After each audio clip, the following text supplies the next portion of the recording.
قرآن کریم کے متعدد مقامات پر صلح کی اہمیت و ضرورت، اس کی ترغیب اور خاندانی و معاشرتی نظام زندگی میں اس کے کردار پر روشنی ڈالی گئی ہے۔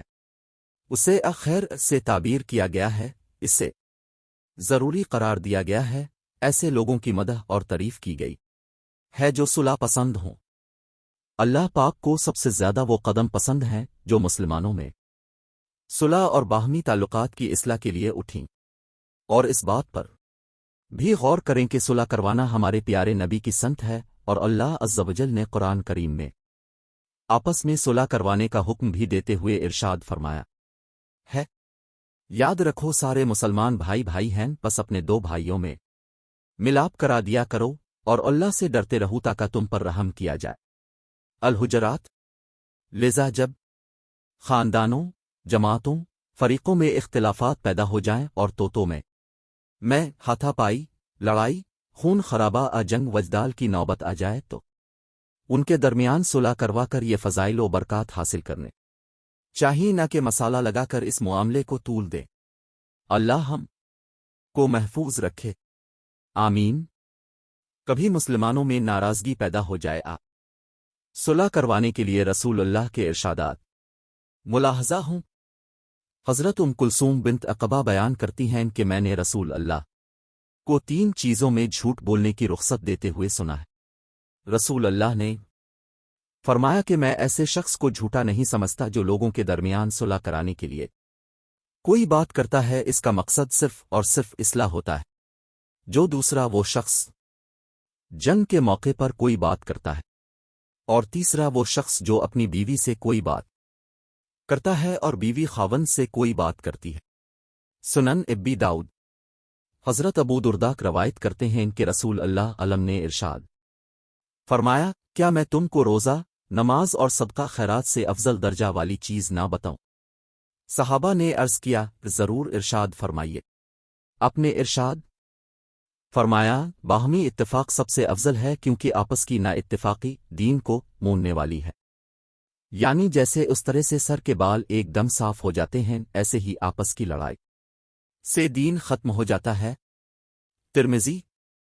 صلح کی بجائے مسلمانوں میں باہمی لڑائی جھگڑا کروا کر آپس میں ان کی پھوٹ ڈلوا دینا اور ان کے مابین نفرتیں پھیلانا، یہ سب شیطان کے اولین اہم اہداف و مقاصد میں سے ہے۔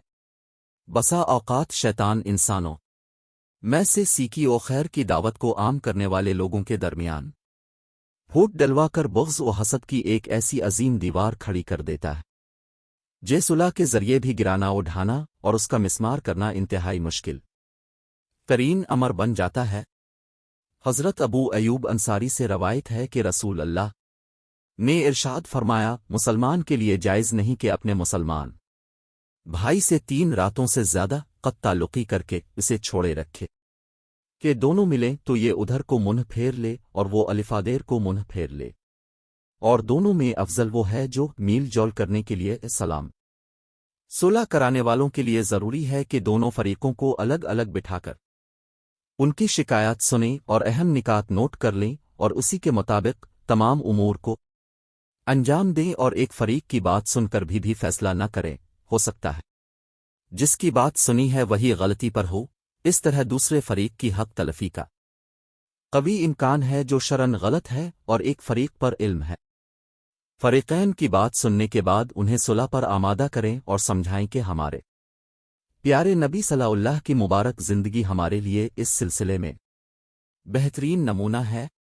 اب صلی اللہ نے خود کو جنہوں نے ایذا دیا، ستایا، حتیٰ کہ اپنے جانی دشمنوں کو بھی معاف کر دیا تھا، تو کتب سیرت و احادیث میں کئی مثالیں بھری پڑی ہیں، لیکن ہماری حالت یہ ہے کہ ہم چھوٹی چھوٹی باتوں کو ایشو بنا کر اپنے ہی مسلمان بھائیوں سے ناراض ہو جاتے ہیں۔ اس میں سراسر اپنا نقصان اور شیطان کی خوشی اور تفریح اور لذت کا سامان ہے۔ فریقین کو صلح کے فضائل اور آپس کے اختلافات کے سبب پیدا ہونے والے لڑائی جھگڑے، بغض و حسد، گالی گلوہ، بے جا غصے اور کینہ وغیرہ کے دینی و دنیاوی نقصانات بیان کیے جائیں۔ دشمن کو معاف کرنا یہ ایک مومن کی صفت ہے، یہ صرف مسلمانوں کے ساتھ خاص نہیں، یہ حکم سب کو شامل ہے۔ اللہ تعالیٰ کا فرمان ہے، سوز انفال۔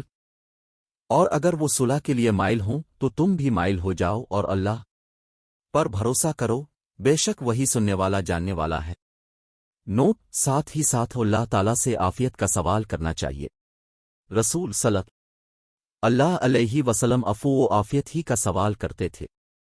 اے اللہ تعالیٰ، میں تجھ سے دنیا و آخرت میں عافیت کا طالب ہوں۔ یقیناً اگر ہم اپنی صفوں میں اتحاد پیدا کریں گے تو بہت اچھے طریقے سے زیادہ دین کا کام کر سکیں گے۔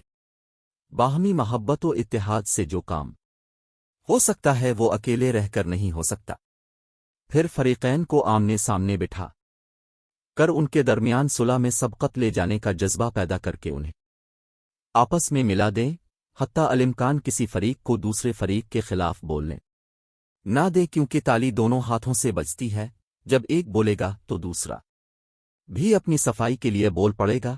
یوں آپس میں بحث و مباحثہ و تکرار و تقریر ہو کر بسا اوقات بات بنتے بنتے بھی بگڑ جاتی ہے، اور پھر فریقین کے درمیان صلح کروانا انتہائی مشکل ہو جاتا ہے۔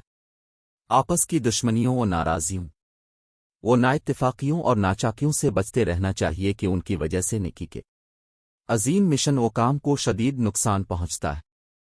اللہ عز و جل ہمیں نرمی اپنانے، ایک دوسرے کو منانے اور لڑائی جھگڑے سے خود کو بچانے کی توفیق عطا فرمائے۔